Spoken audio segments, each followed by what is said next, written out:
இந்த உலகத்தில் நமக்கு ரொம்ப வேண்டப்பட்டவங்க நம்மளுடைய தாயாக இருக்கலாம், நம்மளுடைய தகப்பனாக இருக்கலாம். இப்போ நம்ம கூட இந்த உலகத்தில் அவங்க இல்லாமல் இருக்கலாம். ஏன்னா அவங்க இருந்தபோது எல்லாமே இப்போ ஃபார் எக்ஸாம்பிள் நீங்கள் என்ன எடுத்துட்டிங்கன்னா, எதுனாலும் டேடி எனக்கு இது வேணும் இது வேணும் அப்படின்னு சொல்லிட்டு நான் கேட்பேன். இப்போ அவர் இல்லாதப்ப எனக்கு கண்டிப்பாக கஷ்டமாக தான் இருக்குது. அந்த அந்த பிளேஸை வந்து அந்த இடத்த யாராலையுமே நிரப்ப முடியாது. ஆனால் அப்போ தான் எங்கள் அப்பா வந்து ஒன்று சொல்லிட்டு போனார். நான் இந்த உலகத்தில் உன் கூட இல்லைனாலும் ஒருத்தர் கண்டிப்பாக நீ கூப்பிடும்பொழுது உன்னுடைய சத்தத்தை கேட்பார். அதுக்கான ஒரு வசனமும் ஒரு ஃபோன் நம்பரும் ஒன்று கொடுத்துட்டு போயிருக்காரு. அதை பற்றி தான் நம்ம இன்றைக்கி பார்க்க போகிறோம். அதுதான் நம்மளுடைய 2ஆம் நாள் மரண வசனம். என்னென்னு பார்க்கலாமா? எரேமியா 33:3.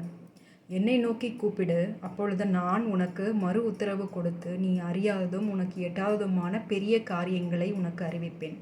ஆகையால் எந்த சூழ்நிலையிலும் நமக்கு யாரும் இல்லைன்னு நம்ம வருத்தப்படக்கூடாது. நம்மளை படைத்த நம்மளுடைய தகப்பன் இருக்கிறார். எப்பொழுதுனாலும் நம்ம அவரை நோக்கி கூப்பிடலாம். அவர் நமக்கு செவி கொடுத்து நமக்கு பதிலளிப்பார்.